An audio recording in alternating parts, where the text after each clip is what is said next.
من يهده الله فلا مضل له ومن يضلله فلا هادي له وأشهد أن لا إله إلا الله وحده لا شريك له وأشهد أن محمدًا عبده ورسوله أرسله بالحق بشيرًا ونذيرًا وداعيًا إلى الله بإذنه وسراجًا منيرًا أما بعد فقد قال الله تبارك وتعالى في كلامه المجيد وفرقانه الحميد أعوذ بالله من الشيطان الرجيم يا أيها الذين آمنوا ادخلوا في السلم كافة ولا تتبعوا خطوات الشيطان إنه لكم عدو مبين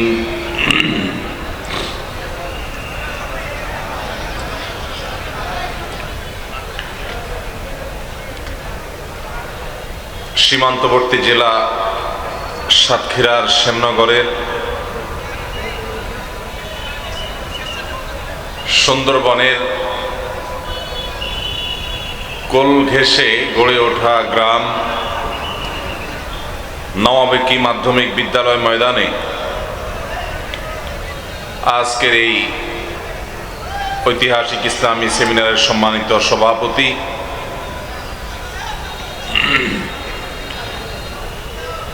উপস্থিত অত্র এলাকার কৃতি সন্তান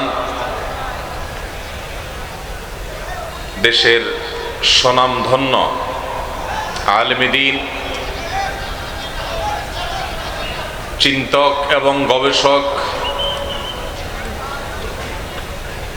উস্তাজ ডক্টর আব্দুস সালাম আজাদী হাফিজাহুল্লাহ ওয়া রাআহ, যার নির্দেশে, যার মায়া এবং মমতায় সেই সুদূর ঢাকা থেকে আপনাদের গ্রাম পর্যন্ত আসা। তিনি শারীরিকভাবে কিছুটা অসুস্থ। আমরা আল্লাহ রাব্বুল আলামিনের কাছে উস্তাজ ডক্টর আব্দুস সালাম আজাদী হাফিজাহুল্লাহর শেফায়ে কামেলা আজেলা এটার জন্য দোয়া নিবেদন করছি, কামনা করছি আল্লাহ রাব্বুল আলামিন তাকে পরিপূর্ণ শেফায়ে কামেলা আজেলা দান করুন।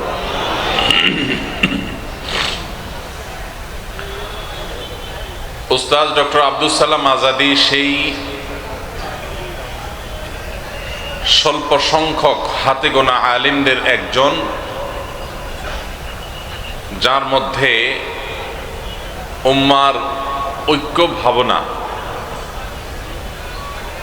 উম্মাহ কনসেপ্ট যার মধ্যে তিনি ধারণ করেন, লালন করেন, ছোটদের তরুণদের স্নেহ মমতা দিয়ে তাদেরকে উৎসাহ উদ্দীপনা দেন, যেটা এখন সোনার হরিণ হয়ে গেছে অনেকটা। আল্লাহ রাব্বুল আলামিন তার ছায়াকে আমাদের উপর দীর্ঘায়িত করুন, বলুন আমিন। মোহতারাম হাজরিন, ইনশাআল্লাহ শেখ আব্দুল হাই মোহাম্মদ সাইফুল্লাহ আপনাদেরকে আজকের আয়োজনে ওয়াজের যে খোরাক সেটা ইনশাআল্লাহ তিনি মিটাবেন। তিনি পৌঁছে গেছেন, ইতিমধ্যে নওয়াবেকিতে আছেন। আমি যে আয়াতখানি তেলাওয়াত করেছি এই আয়াতের উপরে সংক্ষেপে কিছু কথা বলার পর আমার কাছে কিছু প্রশ্ন আছে, আপনাদের কিছু প্রশ্ন আছে, সেই প্রশ্নের উত্তর দিয়ে ইনশাআল্লাহ আমি শেষ করব। মোহতারাম হাজরিন,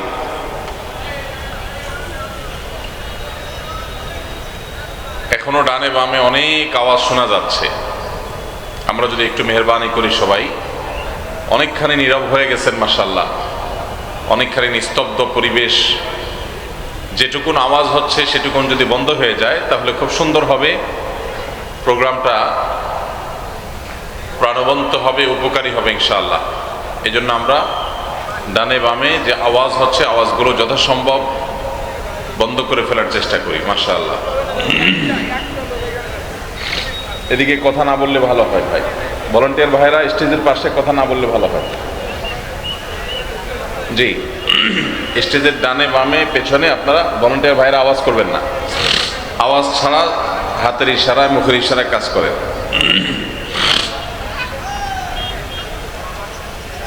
রাস্তা থেকে বাঁশির অনেক বেশি আওয়াজ আসছে, এগুলো আমরা যথাসম্ভব কন্ট্রোল করি, যতটা অল্প আওয়াজে কাজ করা যায়। ভলান্টিয়ার ভাইরা মেহেরবানি করে সেদিকটা লক্ষ্য করেন। মোহতারাম হাজরিন, আল্লাহ রাব্বুল আলামিন আমাদেরকে যে দ্বীন দিয়েছেন ইসলাম, এই ইসলাম মানব জাতির ইহ এবং পারলৌকিক, দুনিয়া এবং আখিরাত উভয় জীবনের, উভয় জগতের সার্বিক সাফল্য, সার্বিক অগ্রগতি, সার্বিক কল্যাণের একমাত্র মাধ্যম, একমাত্র উপায় হিসাবে আল্লাহ তাআলা এই দ্বীনকে, ইসলামকে আমাদের জন্য দিয়েছেন। আমরা যারা নিজেদেরকে মুসলমান দাবি করি, মুসলমানের ঘরে জন্মগ্রহণ করেছি, মুসলমানের সন্তান হিসাবে যারা প্রাউড ফিল করি, তাদেরও অনেকেই আছেন যারা ইসলামের এই সর্বব্যাপী, ইসলামের এই সার্বিকতা, ইসলামের এই বিশালতা, সকল সেক্টরে, সকল জগতে ইসলামের যে বিচরণ রয়েছে, একজন মুসলিমকে ভালো মানুষ হতে, মানববাদী হতে, সমাজ সচেতন হতে, সামাজিক হতে, পরিবেশবাদী হতে, যত রকমের ভালো গুণ মানুষের মধ্যে হতে পারে, তার সবগুলো অর্জন করতে একজন মুসলমানকে শুধু মুসলমান হওয়াই যথেষ্ট। মুসলমান হয়ে তাকে তার জীবনের ভালো কোনো দিকের জন্য অন্য কারোর কোনো দরজায়, অন্য কারোর দুয়ারে তাকে কোনো প্রকার ধর্ণা দেওয়ার কোনো প্রয়োজন নাই। আমরা যারা বাংলাদেশে নিজেদেরকে মুসলমান হিসেবে আমরা দাবি করছি, আমরা বেশিরভাগ মানুষই ইসলামটাকে শুধুই ইবাদত সর্বস্ব দ্বীন হিসেবে আমরা মনে করি। ইসলাম কি শুধুমাত্র ইবাদত বন্দেগীর মধ্যেই সীমাবদ্ধ, নাকি ইবাদত বন্দেগীর বাইরেও আরো ইসলামের কাজ কাম আছে? আছে না নাই? প্রিয় ভাইরা আমার, আমরা সাধারণত একজন ধার্মিক মানুষ যখন বলি, তখন একজন নামাজি, একজন রোজাদার, একজন দাড়ি টুপি বিশিষ্ট মানুষের অবয়ব আমাদের স্মৃতিপটে ভেসে ওঠে। সন্দেহ নাই, এটা ধার্মিকতার অনেক বড় একটা দিক। কিন্তু ধার্মিকতা শুধুমাত্র এইসব ক্রিয়াকলাপের মধ্যে, এই সকল আমল এবং ইবাদতের মধ্যেই সীমাবদ্ধ নয়। আমরা যে দ্বীনের অনুসারী, এই দ্বীন হলো কমপ্লিট কোড অফ লাইফ, পরিপূর্ণ জীবন ব্যবস্থা। এখানে মানুষের ব্যক্তির আত্মিক উন্নয়নের কথা যেমন বলা আছে, এখানে ব্যক্তির চারিত্রিক উন্নতির কথা যেমন বলা আছে, ঠিক তেমনি ভাবে একটি সুন্দর পরিবার কিভাবে বেড়ে উঠবে, একটি সুন্দর সমাজ কিভাবে গঠিত হবে, একটি সুষম ইনসাফপূর্ণ রাষ্ট্র কিভাবে গঠিত হবে, একটি সুন্দর শান্তিময় পৃথিবী কিভাবে গড়ে উঠবে, তার পরিপূর্ণ রূপরেখা কোরআন এবং হাদিসে আছে না নাই? দুর্ভাগ্য আমাদের যে আমরা বেশিরভাগ মুসলমানরাই ইসলামটাকে শুধুমাত্র ইবাদতের মধ্যে সীমাবদ্ধ একটি জীবন বিধান, শরিয়ার বিধিবিধান সংশ্লিষ্ট বিষয় শুধুমাত্র মনে করে আমরা অনেকেই বসে আছি। আল্লাহ সুবহানাহু ওয়া তাআলা কোরআনে হাকিমে আমাদেরকে লক্ষ্য করে বলছেন, ইয়া আইয়ুহাল্লাযীনা আমানু, হে ওই সকল মানুষেরা, তোমরা যারা ঈমান আনয়ন করেছো, নিজেদেরকে মুমিন দাবি করো, উদখুলু ফিস-সিলমি কাফা, তোমরা ইসলামে প্রবেশ করো। কয় পাও প্রবেশ করতে বলা হয়েছে? এক কদম, দুই কদম? আল্লাহ বলেছেন উদখুলু ফিস সিলমি কাফা, পরিপূর্ণভাবে ইসলামে দাখিল হও, ইসলামে প্রবেশ হও পরিপূর্ণভাবে। এক পাও ইসলামে, এক পাও বাহিরে। নামাজটা আল্লাহর বিধান মতো, পরিবারে বাসা বাড়িতে গিয়ে নিজের খেয়াল খুশি মতো। নামাজটা আল্লাহর বিধান মতো, বাজারে দোকানদারি করার সময় নিজের লাভ এবং সুবিধা মতো। নামাজটা আল্লাহর বিধান মতো, আর আমার সমাজ ভাবনা, রাষ্ট্র ভাবনা, সেগুলো আমার নিজস্ব খেয়াল খুশি মতো, আমার নিজস্ব মতবাদ অনুযায়ী। এটা কি ইসলামে পরিপূর্ণ দাখিল হওয়া? আল্লাহ রাব্বুল আলামিন ইসলামের পূর্ণাঙ্গতা, ইসলামের বিশালতা, ইসলামের সর্বব্যাপিতা, ইসলামের এই যে বিশাল জগৎ, এই পরিপূর্ণ ইসলামের ধারণাকে আমাদের সবাইকে ধারণ করার তৌফিক দান করুন। প্রিয় ভাইরা আমার, আমরা যখন ইসলামের ব্যাপকতা নিয়ে কথা বলছি, ইসলাম ইবাদত প্রধান দিন হলেও শুধুই ইবাদত সর্বস্ব দিন বা ধর্ম নয়, এর বাইরেও ইসলামের যে বিশাল গণ্ডি আছে, এই গণ্ডি নিয়ে আমরা যখন আলাপ করছি, তখন আমাদেরই অনেক ভাই, আমাদেরই অনেক বোন আছেন যারা ইসলামের একেবারে বেসিক বিষয়গুলো, ইসলামের মৌলিক বিষয়গুলো পর্যন্ত তারা ধারণ করেন না, তারা বুঝেন না, তারা রপ্ত করেন না, অথচ তারাও কিন্তু আদমশুমারিতে মুসলমান, তারাও নিজেদেরকে মুসলমান মনে করছেন। ভাইরা আমার, একজন মানুষ যদি পরিপূর্ণভাবে ইসলামে দাখিল হতে হয়, তাকে যদি ইসলামে পরিপূর্ণভাবে প্রবেশ হতে হয়, তাহলে তার সর্বপ্রথম যে বিষয়টির প্রয়োজন, সেটি হলো তার ঈমানকে বিশুদ্ধ করতে হবে। শিরক, কুফর থেকে তার ঈমানকে পবিত্র করতে হবে। যে ঈমানের সাথে শিরকের সংমিশ্রণ আছে, যে ঈমানের সাথে কুফরের, নেফাকের সংমিশ্রণ আছে, যে ঈমানের পাশাপাশি কারোর মধ্যে আল্লাহর কোনো আইন, আল্লাহর কোনো বিধান, আল্লাহর কোনো আদেশ, আল্লাহর কোনো নিষেধ নিয়ে ন্যূনতম কোনো সংশয়, সন্দেহ আছে, সেই ঈমান আল্লাহর খাতায় আল্লাহর হিসেবে ঈমান নয়। ঈমান হলো সেটি যেখানে আল্লাহর পরিপূর্ণ দ্বীনকে অন্তঃকরণে পরিপূর্ণভাবে জায়গা দেওয়া হয়, মেনে নেওয়া হয়। আল্লাহ রাব্বুল আলামিন আমাদের সবাইকে সেরকম খাঁটি মুমিন হওয়ার তৌফিক দান করুন। প্রিয় ভাইরা আমার, আমাদের এই প্রিয় মাটি, মাতৃভূমিতে, আমাদের প্রিয় স্বদেশে বহু মুসলমান নামধারী পাবেন যারা নিজেদেরকে মুসলমান দাবি করেন, অথচ ঈমান যেভাবে পরিপূর্ণভাবে আল্লাহর প্রতি আনার কথা, সেক্ষেত্রে তারা পরিপূর্ণ ঈমান আনেন নাই। হয়তো আল্লাহর প্রতি ঈমানও আনছেন, পাশাপাশি তারা তাদের সার্বিক উন্নতি, অগ্রগতি, বরকত, কল্যাণ এসব কিছুর জন্য কোন মৃত জীবিত মানুষকে তারা সেগুলোর জন্য ক্ষমতাধর, সেগুলোর জন্য পাওয়ার হোল্ড করেন, এরকম মানুষ মনে করেন। তাদের কাছে ধর্ণা দেন, তাদের কাছে যান, তাদের কবরে গিয়ে সন্তান, ব্যবসা বাণিজ্য, উন্নতি, অগ্রগতি, আর্থিক সচ্ছলতা, রাজনৈতিক উন্নতি, এগুলো কামনা করেন বিভিন্ন মাজারে গিয়ে, বিভিন্ন মৃত ব্যক্তির কাছে অথবা জীবিত ব্যক্তির কাছে সে আধ্যাত্মিক ক্ষমতা আছে এরকম বিশ্বাস করেন। এই মানুষেরা তারা ঈমান আনয়ন করছেন নিজের অজান্তে, ঈমানের পাশাপাশি তারা শিরকেও লিপ্ত। যদি আমরা ইসলামে পরিপূর্ণভাবে দাখিল হতে হয়, তাহলে সর্বপ্রথম আমাদের যে চ্যালেঞ্জ মোকাবিলা করতে হবে তা হলো ঈমানকে পিওর করতে হবে, খাঁটি করতে হবে সকল প্রকার শিরক থেকে, সকল প্রকার নিফাক থেকে, সকল প্রকার কুফরি থেকে, সকল প্রকার সন্দেহ, সংশয় থেকে। আমাদের ঈমানকে যদি আমরা ঊর্ধ্বে তুলতে পারি, তাহলে আমাদের ঈমানদার হিসাবে, মুসলমান হিসাবে খাতার নামটা প্রথমে উঠবে। আল্লাহ রাব্বুল আলামিন শিরকের অন্ধকারাচ্ছন্ন কুসংস্কার থেকে আমাদের সবাইকে পরিচ্ছন্ন এবং পবিত্র থাকার তৌফিক নসিব করো।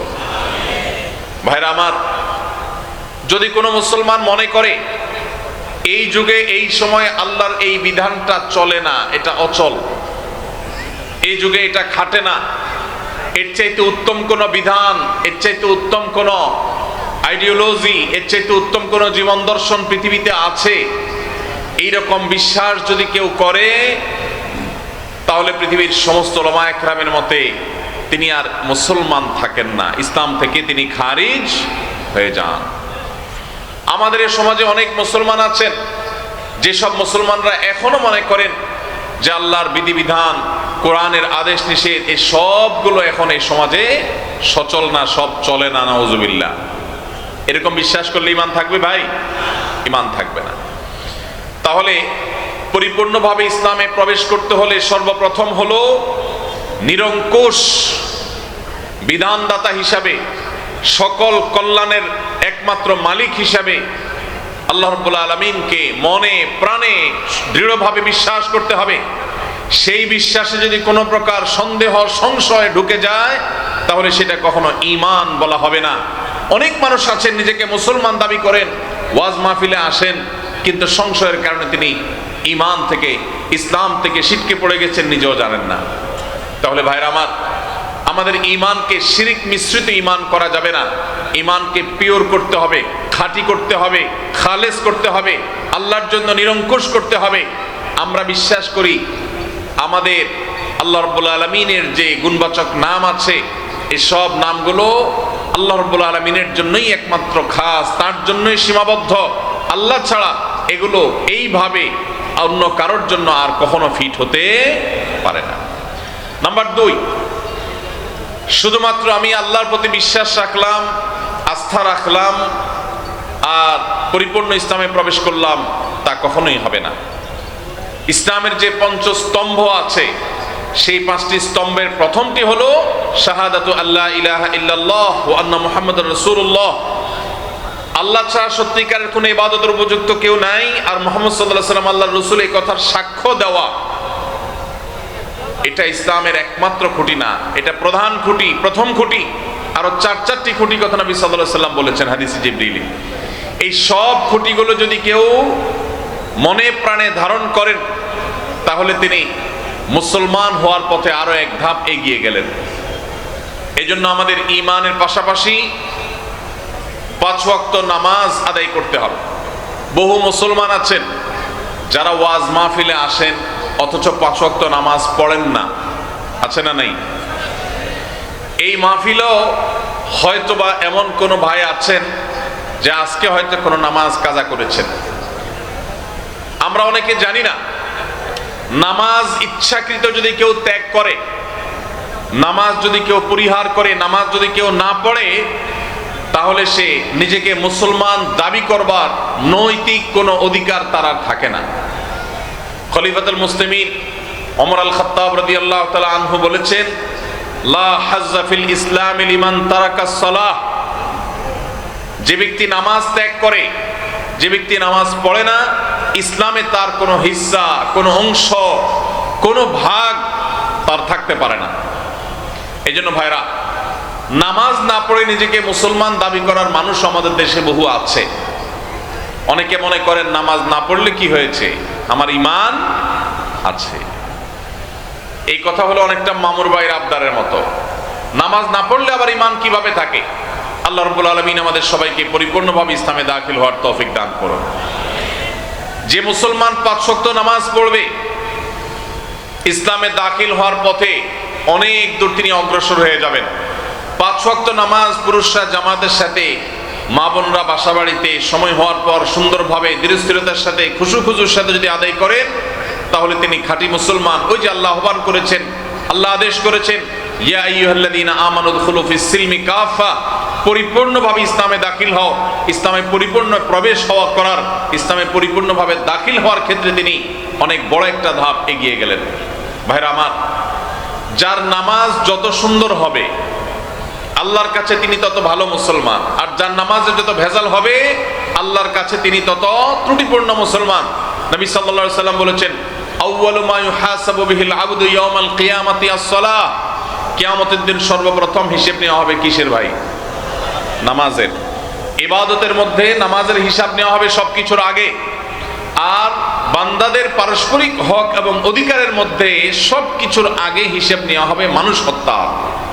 আমাদের দেশে সামান্য একটু রাজনৈতিক স্বার্থের খাতিরে, সামান্য একটু ক্ষমতা থাকার প্রয়োজনে, একটু টাকা পয়সার লোভে, সামান্য একটু রেষারেষির কারণে মানুষ মানুষকে খুন করতে দ্বিধা করে না।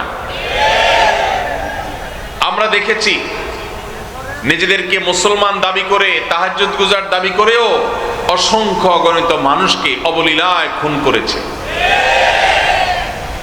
কিয়ামতের ময়দানে মানুষের অধিকারের মধ্যে অর্থকড়ির বিচার, লেনদেন সংক্রান্ত যে বিচার, অর্থ আত্মসাতের বিচার, এই সবগুলোর আগে আল্লাহ রাব্বুল আলামিন প্রথম বিচার করবেন হলো খুনের বিচার। দুনিয়াতে যে খুনের শিকার হবে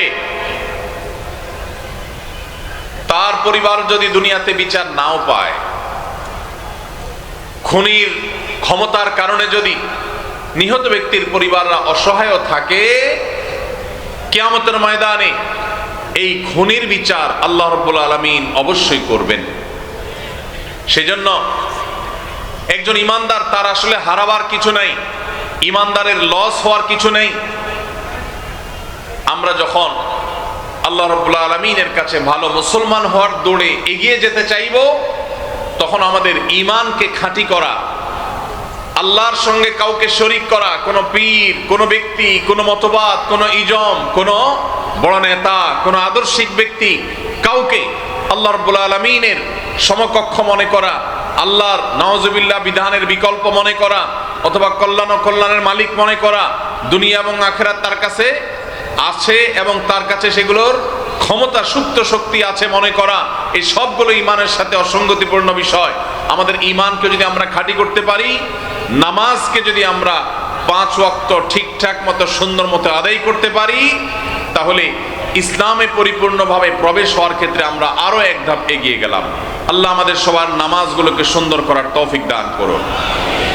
যেই মুসলমান নামাজের ব্যাপারে যত সিরিয়াস, যেই মুসলমানের নামাজ যত সুন্দর, তিনি আল্লাহর কাছে তত বড় মুত্তাকি, তত বড় পরহেজগার, তত নেককার, তত ভালো মুসলমান। আজ আমাদের নামাজ ত্রুটিপূর্ণ হওয়ার কারণে এই নামাজ আমাদের মধ্যে সে এফেক্ট, সে প্রভাব ফেলছে না। আল্লাহ বলেছেন, ইন্নাস সালাতা তানহা আনিল ফাহশাই ওয়াল মুনকার, নিশ্চয় নামাজ মানুষকে অশ্লীলতা, অন্যায়, অপরাধ, এই সমস্ত ক্রিয়াকলাপ থেকে বিরত রাখে। আমরা দেখি আমাদের সমাজে মানুষ নামাজে পড়ে আবার 2 নম্বর কাজও করে, নামাজে পড়ে আবার মিথ্যা কথাও বলে, নামাজে পড়ে আবার আরেকজনের জমির আইলো ঠেলে, আছে না নাই? এই প্রকার নামাজীদের নামাজ ত্রুটিপূর্ণ হচ্ছে, তার এই ক্রিয়াকর্ম প্রমাণ করছে সে যথাযথভাবে নামাজ আদায় করছে না। যে ব্যক্তি সঠিকভাবে নামাজ আদায় করবে, আল্লাহ রাব্বুল আলামিনের স্মরণ যার নামাজে থাকবে, আল্লাহ বলেছেন আকিমিস সালাতা লিযিকরি, আমার স্মরণ করার জন্য, আমার স্মরণার্থে নামাজ আদায় করো।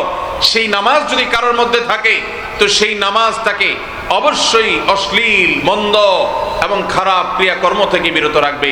আল্লাহ রাব্বুল আলামিন আমাদের সবাইকে সেরকম জীবন্ত প্রভাবশালী নামাজ আদায়কারী নামাজি হওয়ার তৌফিক দান করুন।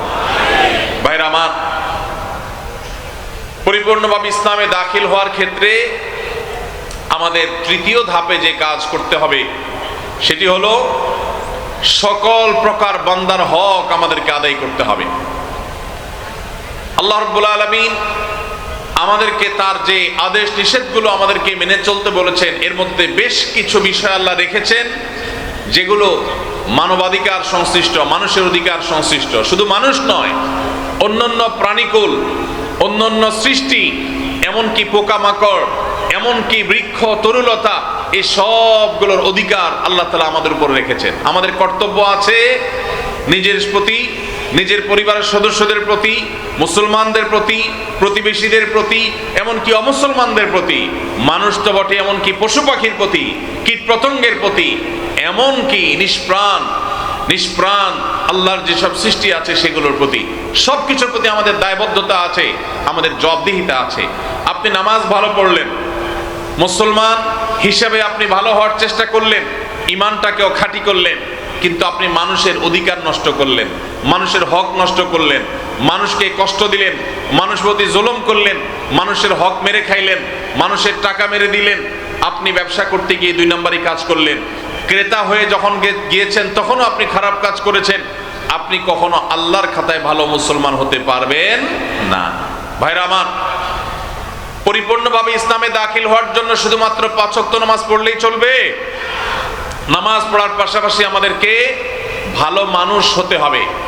কোনো মানুষের কোনো অধিকার নষ্ট করা যাবে না।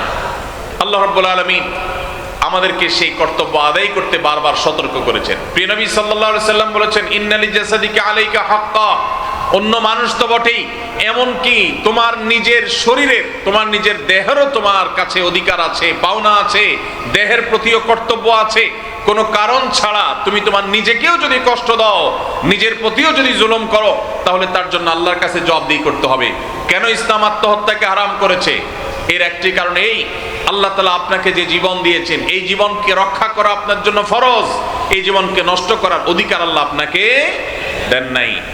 যারা বলে আমার শরীর, আমার দেহ, আমি যা ইচ্ছা তা করব, তারা কখনো ইমানদার হতে পারে না। এটা ইমানদারের স্লোগান হতে পারে না। ইমানদার বিশ্বাস করে, ইন্না সলাতি ওয়া নুসুকি ওয়া মাহইয়ায়া ওয়া মামাতি লিল্লাহি রাব্বিল আলামিন।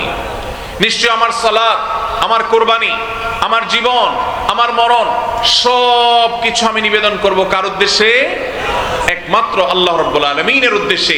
আমার এই জীবন আল্লাহর দেওয়া, আল্লাহর নির্দেশে এটা পরিচালিত হবে। অতএব আল্লাহ নিষেধ করেছেন, ওয়ালা তুলকু বিআইদিকুম ইলা তাহলুকা, তোমরা নিজেদেরকে ধ্বংসের দিকে ঠেলে দিও না। আমাদের অনেক যুবক ভাইরা আছেন, তারা কোনো পেরেশানিতে পড়লে, কখনো ডিপ্রেশন দেখা দিলে, দুশ্চিন্তা হলে, পরীক্ষাটা খারাপ হলে, অনেক ভাইরা আছেন ব্যবসায় কোনো রকম দুঃসংবাদ আসলে, কোনো রকম লস দেখা দিলে, ধার দেনা হয়ে গেলে মনে হয় যে দেয়ালে পিঠ ঠেকে গেছে, মানুষের সামনে কিভাবে মুখ দেখাবো, কিভাবে আমি ঘুরে দাঁড়াবো, তখন তারা অনেক সময় আত্মহত্যার পথে পা বাড়ায়।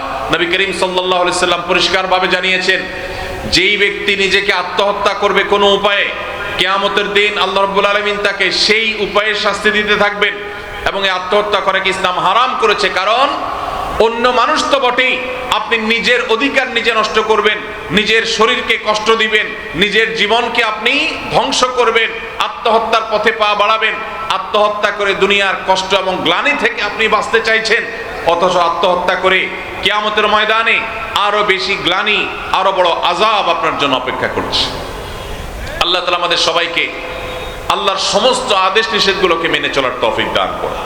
ভাইরা আমার, আমাদের এই সমাজে নিজেকে মুসলমান দাবি করেন, ইমানদার দাবি করেন, ইমানের বেসিক বিষয়গুলোকে বিশ্বাস করেন, এরকম মানুষ আপনি কম বেশি পাবেন। এমনকি 5 ওয়াক্ত নামাজ পড়ার ব্যাপারে সচেষ্ট থাকেন, এরকম মুসলমানও আপনি পাবেন।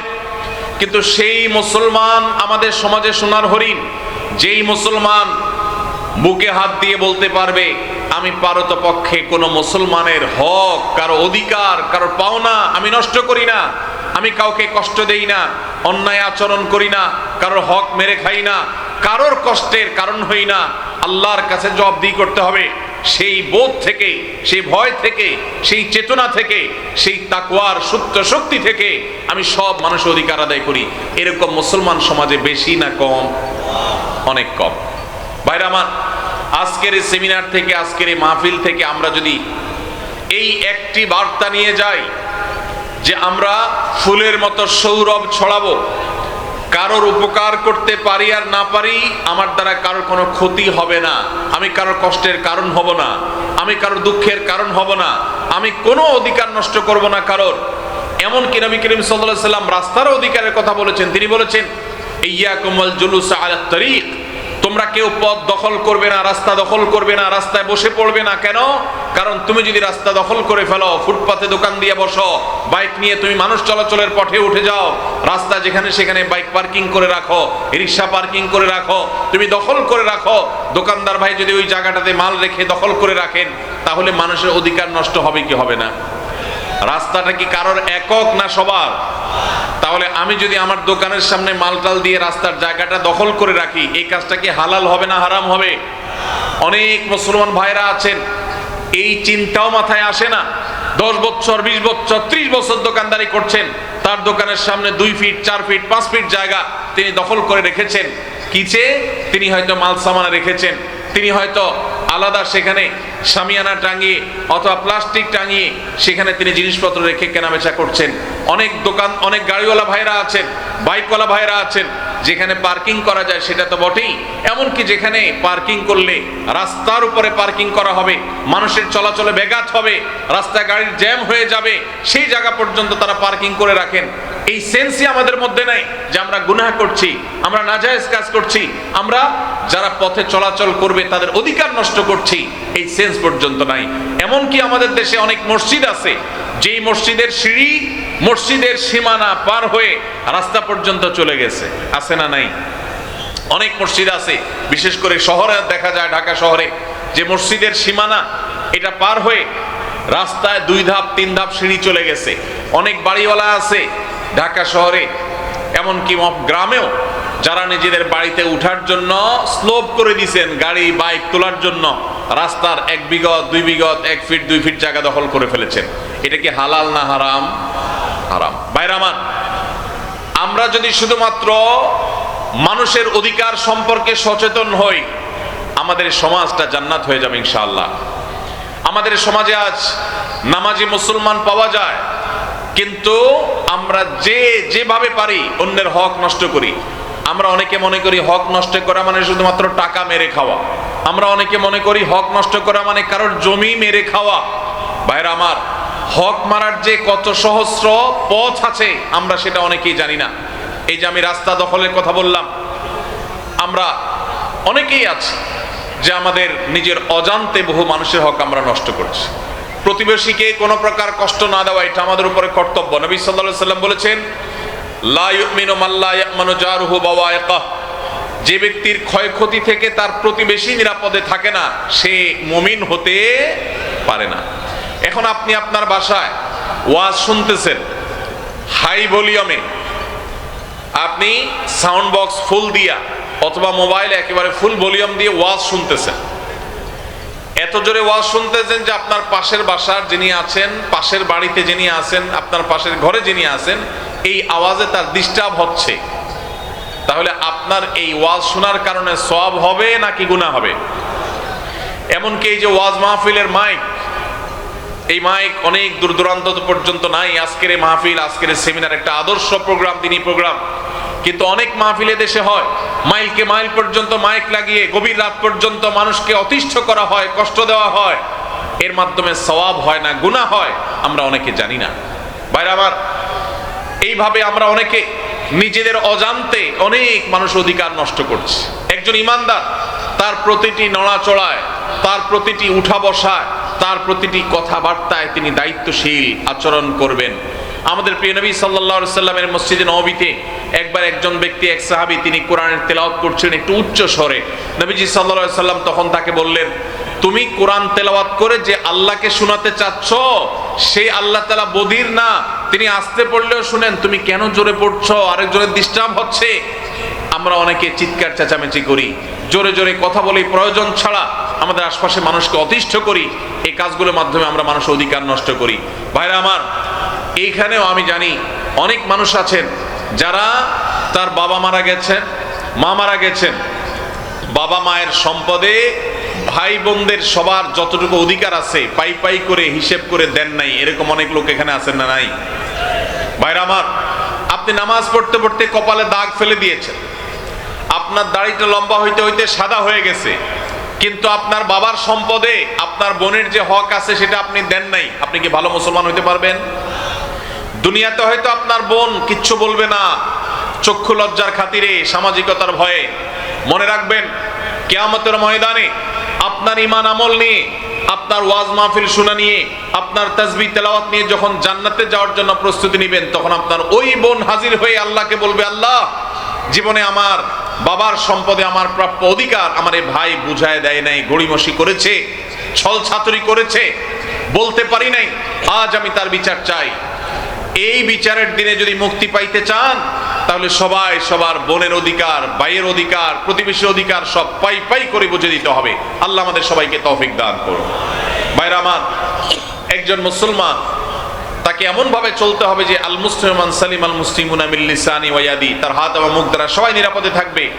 পরিপূর্ণভাবে ইসলামে প্রবেশ করতে হলে শুধু নামাজ, রোজা, হজ, যাকাত আদায় করলেই হবে না। এগুলো ইসলামের স্তম্ভ, ইসলামের প্রধান প্রধান কাজ, সন্দেহ নাই। কিন্তু আমাদেরকে মানুষ হতে হবে, উপকারী মানুষ। এমন মানুষ হতে হবে এলাকার সবাই সাক্ষ্য দিবে যে তার মতো মানুষ হয় না, কারোর ক্ষতি কোনোদিন করে নাই, পারতপক্ষে কারোর একটা টাকা মেরে খাই নাই, কারোর সাথে চিটারি করে নাই, ছল ছাতুরি করে নাই, বাহানা করে নাই, প্রতারণা করে নাই, দুই নাম্বারি করে নাই, কারোর হক মেরে খায় নাই, কাউকে গালি দেয় নাই, কারোর সাথে ঝগড়া করে নাই, কারোর কোনো কষ্টের কারণ হয় নাই।